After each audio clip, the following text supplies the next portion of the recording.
All right, good afternoon. My name is Richard Ginn. I'm the CEO of Black Rocket. Welcome to our video podcast showcasing innovation in education. If you've seen any of our previous interviews or podcasts, usually we talk about the power of technology to empower children in various aspects in both in school and out of school. However, innovation is not just about technology. Innovation is about best practices and program design as well. So today we're going to zoom in on New York City and a program called New York Edge.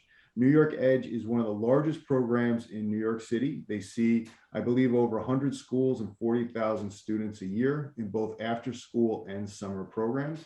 We're delighted today to have Rachel Gazdick with us, the CEO of New York Edge, and to learn a little bit more about how their program works and how maybe it can be applied in other avenues. So Rachel, welcome. Thank you for coming. We're really excited to meet you. Thank you so much for having me today. At New York Edge, we have a staff of 1,700 employees that are out in all 5 boroughs. And we feel very strongly that it's critical to hire from the communities in which our schools are located. Probably take about 25% of the 100,000 kids in summer camp. And so the mayor, it's very exciting that he's increasing those slots to about 110,000 kids this summer. You mentioned scale, and New York Edge is the largest provider of after school and summer programs in the city. And you touch all 5 boroughs and 100 different schools, thousands and thousands of kids. So those children are from all different cultures. You mentioned community earlier as well. And so how do you work with such a diverse population and build community when you have all different ethnic groups and nationalities and languages that you have to deal with? At the core, I think having strong community in each of these places and spaces is critical for academic success. And with the emphasis that school is also about community and organizing the community around, because where the strength is in our school systems is with our parents, it's with our teachers, it's with the person at the bodega on the corner. Every part, every street corner, everything that's involved really is a part of a student's life. And I think when you bring in all of the wide ranges of cultures, different identities, who people are at their core, that's where you build the healthiest, strongest learning environments. Because I think there's investment at every level, not just with student teacher or the after school provider, but all of us need to come together block by block,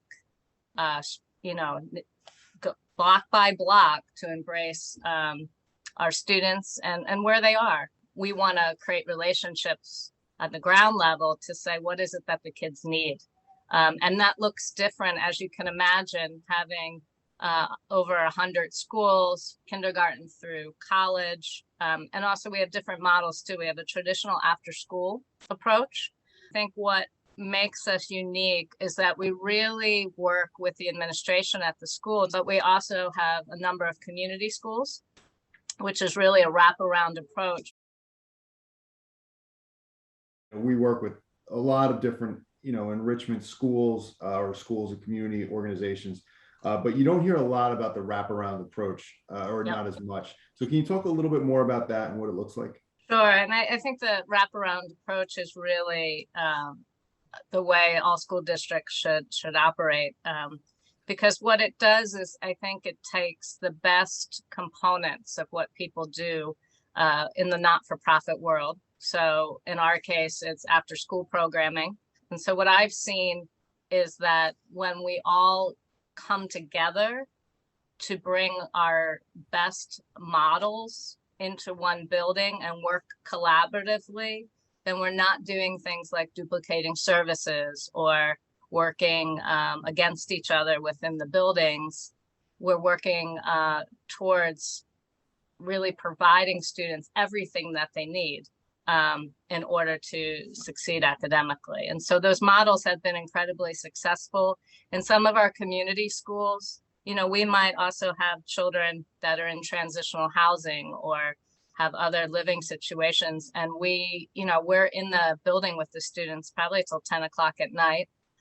Sometimes in the academic year and in the summer, I run 2 shifts of staff in those buildings. It's a place for parents to come to get resources as well. So it's sort of a one-stop shop in a community, with a very powerful emphasis and really wrapping around the whole child and the whole family. That's what's really critical, right? So after school for all, we know that parents do not get off work at 3 o'clock, right? And we can't think of after school as sort of a babysitting service, but more of how do we accelerate learning and education, and be able to have kids do all the exciting things that we do at New York Edge. We can connect even deeper with them because we have parent representatives in all of our schools and parents on our boards. So parents' voice is a critical part of what we do.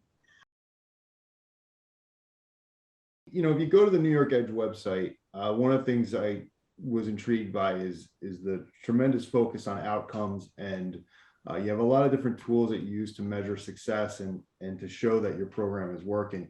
Can you tell us a little bit about, you know, some of the things that you're the most proud of as the CEO? Since we have such a far reach, we're able to really see the academic growth. We're able to see the social emotional growth of our students. I think even in the arts, we're able to see, you know, the artist who started at point A and how their art has evolved over time, to create portfolios for college, to create portfolios for architecture school, whatever that looks like. And so I think at multiple levels, we have what's called the Excellence Project. We're also working with colleges and universities.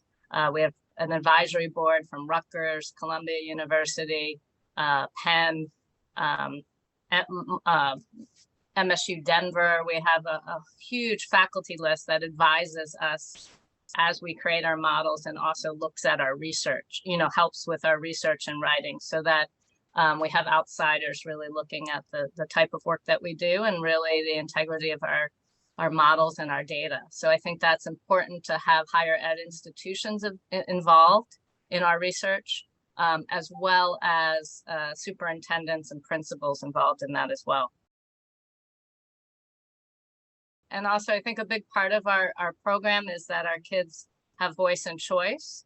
We want to know who they are, what their interests are, and how we can expand their learning. I think a lot of times through my, you know, close to 26 years of doing this, I often hear kids will say, oh, I want to be an engineer. And then someone says to them, well, do well in school. Well, I don't know exactly what that means. We have to show kids what it means to be an engineer. How do you get onto that pathway? And how do we as adults support you along your journey as a community? So what I know is that kids remember 100% of what they teach. And so the format for us is, in this particular initiative with the Magical Bakery, the kids worked with a publishing house, an author, Jesse Bird, and they talked about writing and the writing process. They produced this book that's being sold on Amazon and at Barnes and Noble. And they also worked with illustrators from Pixar. That's awesome. That's yeah, really and cool. these folks are African-American, Latino, because we want the kids to see themselves in these roles and in these professions. That in the 4th and 5th grade to author your first book is really a big deal. And then they'll continue to write and research. So I think from our programmatic models, it's really entering into the skill sets we want kids to have in a very different way. Because now that you're an author, right? You sign your first book, you're writing more, you're interested in going to the next, and you're famous, right? But they love to see this wonderful, beautiful man who's 6'9", African-American, tell his story, worked for Google, did all these remarkable things. And they're sitting around with him discussing what it means to create and to develop and to write your own story. We need to start doing that at a very young age because kids have interests and we need to allow them to grow and blossom in those ways.